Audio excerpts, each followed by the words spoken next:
Bismillahirrahmanirrahim. Assalamu alaikum. My name is Aryan Lodi and you are watching my YouTube channel Sir AK Lodi. Today I am going to upload MCQs of first year accounting from model paper 2021.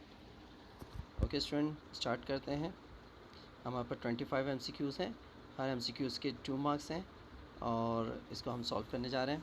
पहला MCQs हमारे पास दिया हुआ है, accounting is often referred to as the language of the accounting is often referred business. तो इसका जो best answer है वो है बिजनेस.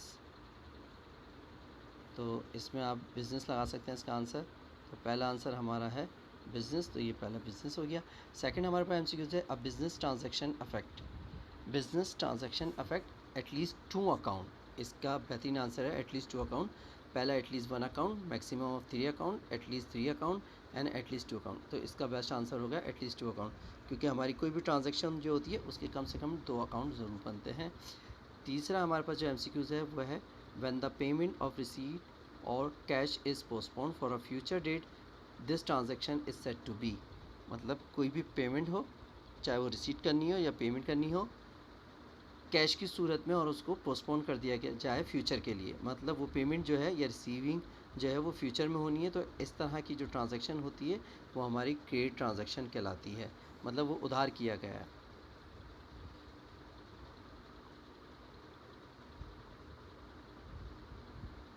चौथा एमसीक्यूज हमारे पास दिया हुआ है यहाँ पे, the amount with which the trader start business is known as.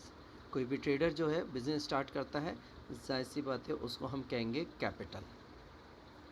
और इसके पांचवा एमसीक्यूज हमारे पास दिया हुआ है, द कैश और goods taking away by the owner from the business for his personal use are called. ये कहलाएगा हमारे पास ड्राइंग, क्योंकि हमें मालूम है कोई भी कैश जो है बिज़नेस से लेके दूर ले जाया जाए, मतलब दूर ले जाने के यहाँ पे जो लिखा टेकिंग अवे का मतलब ये है कि वो अपने पर्सनल यूज़ में लेके आए बिज़नेस के पैसे को, तो वो हमारे पास ड्राइंग अकाउंट कहलाता है. 6 हमारे पास जो एमसीक्यूज़ दिया हुआ है वो है, the following statement is incorrect. यहाँ पे 4 इक्वेशंस दी हुई हैं, उनमें से एक जो है इनकरेक्ट है. पहली है, asset minus capital is equals to liability, liability plus capital is equals to asset, liability plus asset is equals to capital, और asset minus liability is equals to capital. अगर हम देखें तो हमारे पास जो मेन इक्वेशन है वो है asset is equals to liability plus owner equity. तो इस सूरत में हमारे पास जो liability plus asset is equals to capital है वो इसमें जो है इनकरेक्ट है. लायबिलिटी प्लस एसेट हमारे पास जो है वो इनकरेक्ट है, तीसरी वाली. Liability plus asset is equals to capital. 7 हमारे पास, the flowing is not a current liability. इसके अंदर अगर हम देखें, bank overdraft, salaries payable and earned rent, ये सारे करंट हैं, और मोर्टगेज पेबल जो है ये हमारे पास जो है करंट लायबिलिटी नहीं है. तो इसका आंसर होगा मोर्टगेज पेबल. 8 हमारे पास मौजूद है, the following is the revenue. Revenue मतलब अगर उर्दू में हम इसको बोलें तो इसका आमदनी कहते हैं. इसमें अर्न कमीशन और commission रिसीवल, commission payable, commission earn. तो अगर रेवेन्यू को देखें तो कमीशन अर्न मतलब वो इनकम जो आपने कमा ली है, वो कमीशन जो आपने कमा लिया है, तो हम जाहिर सी बात है उसको रेवेन्यू ही कहेंगे. बाकी जो है हमारा अर्न कमीशन जो है ये हमारा जो अभी तक हमने कमाया नहीं है.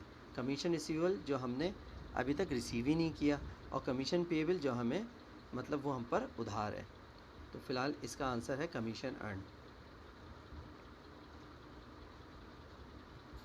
9, if assets of a firm are 59,250 and liabilities are rupees 28,150, then the amount of capital will be. तो यहाँ पे एसेट की अमाउंट दी हुई है 59,250 और लाइबिलिटीज़ दी हुई है 28,150. अगर हम अकॉर्डिंग टू द इक्वेशन इसको सॉल्व करें तो हमें मालूम है कि एसेट में से लाइबिलिटीज़ को माइनस कर देते हैं. तो 59,250 में से 28,150 को लेस करेंगे तो हमारे पास जो आंसर आएगा वो हमारे पास आएगा 3110, 31,100. तो इसका आंसर है 31,100. नेक्स्ट है, the following is not an asset.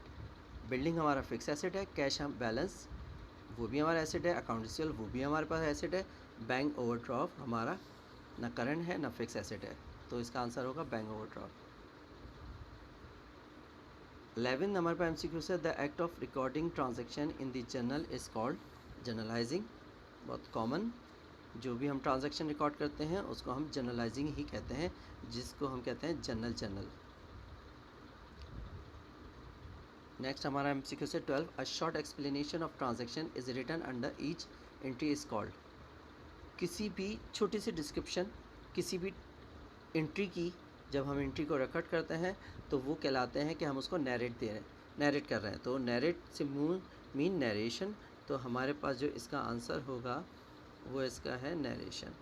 तो हम यहाँ लगा देंगे ये नैरेशन। अ शॉर्ट एक्सप्लेनेशन जो हम हमेशा एंट्री पास करने के बाद नीचे उस एंट्री के नीचे लिखते हैं उसको हम कहते हैं नैरेशन। 13 हमारे पास MCQs मौजूद है। था following base describe a trial balance. यहाँ पे 4 हमारे पास ऑप्शन दिए हुए हैं। Shows the financial position of the business. नहीं, ट्रायल बैलेंस में कोई भी फाइनेंशियल पोजीशन नहीं डिस्कस की जाती। It is a special account, ये स्पेशल अकाउंट भी नहीं है। स्पेशल अकाउंट जो होते हैं वो लायबिलिटीज़ के लिए बनते हैं। Shows all the entries in the books, ये इससे भी इसका कोई ताल्लुक नहीं है। It is the list of the balance of the ledger account, ये इसका बेस्ट आंसर है, क्योंकि लेजर अकाउंट जो हम टी अकाउंट बनाते हैं उसके बाद ही हम ट्रायल बैलेंस के पास जाते हैं। तो बेस्ट डिस्क्रिप्शन जो होगी इसकी list of balance of the ledger account. 14 MCQs जो हमारे पास मौजूद है। The transaction recorded on both side of cash book is called. जो कैश बुक के दोनों साइड पे जो पास होती है हम उसको कहते हैं कॉन्ट्रा एंट्री। द पेटी cash book is use for recording. पेटी कैश में हमेशा हमारे पास 2 बुक हम तैयार करते हैं अकाउंटिंग के अंदर, एक कैश बुक है और एक पेटी कैश बुक है। तो कैश बुक जो होती है वो हमारे पास बड़ी अमाउंट के लिए होता है और पेटी कैश बुक जो हम बनाते हैं वो पेटी अमाउंट के लिए करते हैं। तो इसका आंसर होना चाहिए पेटी पेमेंट। इट्स मीन कि यहाँ पे जो छोटी छोटी जो ट्रांजैक्शन होती हैं वो रिकॉर्ड करने के लिए हम पेटी कैश बुक का इस्तेमाल करते हैं। The span of time for which a business generally prepare its financial statement is termed as। हमारे पास ये 16 MCQs जो दिया हुआ है उसमें 4 ऑप्शन है। Accounting period, accounting cycle, accounting standard और मैन्युफैक्चरिंग पीरियड। तो इसका बेस्ट आंसर है हमारे 16 का, ये है अकाउंटिंग पीरियड। तो हम इसको अकाउंटिंग पीरियड कर देंगे। 17 है हमारे पास A bank reconciliation statement reconciles the dash ledger with the journal, cash book with the petty cash book, bank statement with the cash book, control account with subsidiary ledger। तो इसका जो best answer है वो है bank statement with the cash book. 18 MCQs the purchase journal is the book of original entry used to record the dash purchase of tangible asset on credit, purchase of merchandise for cash, purchase of merchandise on credit only and sales of merchandise on credit। the purchase journal is the book, मतलब purchase journal जो book होती है उसमें हम उसकी जो entry record की जाती है उसके अंदर सिर्फ और सिर्फ हम क्रेडिट की एंट्रीज़ को ही पास करते हैं, जो स्पेशल जर्नल में हम पास करते हैं। तो इसको हम बोलेंगे purchase of merchandise on credit only, क्योंकि स्पेशल जर्नल के अंदर जब परचेज जर्नल बनाया जाता है तो उसमें हमारा जो ताल्लुक़ होता है वो सिर्फ मर्चेंडाइज़ का होता है, वो भी क्रेडिट। हम कोई भी गुड्स या मर्चेंडाइज़ को परचेज़ करेंगे उधार पर तो ये एंट्री इसके लिए पास होगी। 19 हमारे पास MCQ से the expenses incurred but have not been actually paid till the end of the current year are known as. इसका आंसर हमारे पास 19 इसका आंसर हमारे पास होगा एक्रूड एक्सपेंस। तो हम इसका आंसर लगाएंगे accrued expense. Expense incurred but have not been actually paid, मतलब अभी तक ऐसे एक्सपेंस जो अभी तक हमारे पे ही नहीं हुए हैं। तो हम यूँ भी कह सकते हैं कि हमारे एक्सपेंस अभी पे होने बाकी हैं, तो हम उसको बोलेंगे एक्रूड। एक्रूड इनकम और एक्सपेंस दोनों के लिए वर्ड यूज़ होता है। इनकम में एक्रूड आ जाए तो उसका मतलब रिसीवेबल होता है और एक्सपेंस में अगर एक्रूड आ जाए तो इसका मतलब पेबल होता है। 20 हमारे पास MCQ से revenue which has been earned in the current year but has not been receive is known as. तो यहाँ पे revenue which has been earn मतलब रेवेन्यू जो है वो कमा लिया गया है करंट ईयर का, बट अभी तक जो है रिसीव नहीं किया गया। तो ऊपर वाली बात जो मैंने अभी आपको बताई थी, एक्रूड का मतलब होता है कमीशन में रिसीवेबल और एक्सपेंस में हमारा पेबल। तो इसका हमारे पास जो आंसर होगा वो होगा एक्रूड इनकम। तो इसका आंसर लगाएंगे हम एक्रूड इनकम, कि ये अभी रिसीव नहीं हुआ है, जबकि हमने कमा लिया है मगर अभी तक हमने रिसीव नहीं किया है, तो ये कमीशन रिसीवेबल भी, इनकम रिसीवेबल भी कह सकते हैं इसको।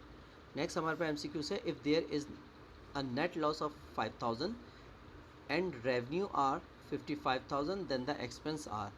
बहुत आसान सा MCQ से, इसमें बस जस्ट इतना ये है कि जो रेवेन्यू दी हुई है उस अमाउंट में लॉस को आप ऐड कर दें, तो जो टोटल अमाउंट होगा इसका वैसे तो आंसर होगा, और हम इसका आंसर होगा 60,000। 50,000 प्लस 5,000 करेंगे तो हमारा 60,000 होगा। ये रिवर्स प्रोसेस में किया जाता है। 22 MCQs हमारे पास मौजूद है यहाँ पे। The following is not a merchandise of a stationery shop. किसी भी स्टेशनरी शॉप से आप नोटबुक ख़रीद सकते हैं, स्टेपलर ख़रीद सकते हैं, फाउंटेन पेन ख़रीद सकते हैं, मगर बाईसाइकिल तो नहीं ख़रीद सकते। तो इसका बेस्ट आंसर है bicycle. The capital account will not be affected by. Capital account जो होता है वो किस पर असरअंदाज नहीं हो सकता? एडिशन इन्वेस्टमेंट बिल्कुल होता है, ड्राइंग बिल्कुल होता है, नेट लॉस बिल्कुल होता है, और इसका आंसर होना चाहिए परचेज ऑफ फर्नीचर।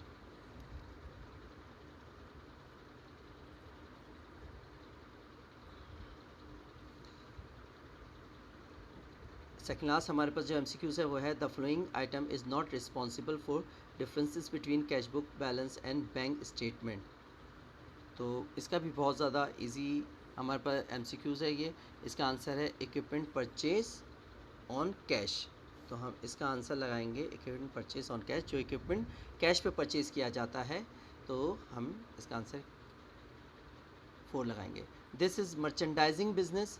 यहाँ पर हमारे पास 4 ऑप्शन दिए हुए हैं, ब्यूटी पार्लर, मोटर वर्कशॉप और medical store and state agency. State agency तो आपको पता है कि इससे कोई ताल्लुक़ नहीं होता बिज़नेस का, मर्चेंडाइज बिज़नेस का। ब्यूटी पार्लर से भी इसका कोई ताल्लुक़ नहीं है, मोटर वर्कशॉप का भी नहीं है, तो इसका बेस्ट आंसर होना चाहिए मेडिकल स्टोर।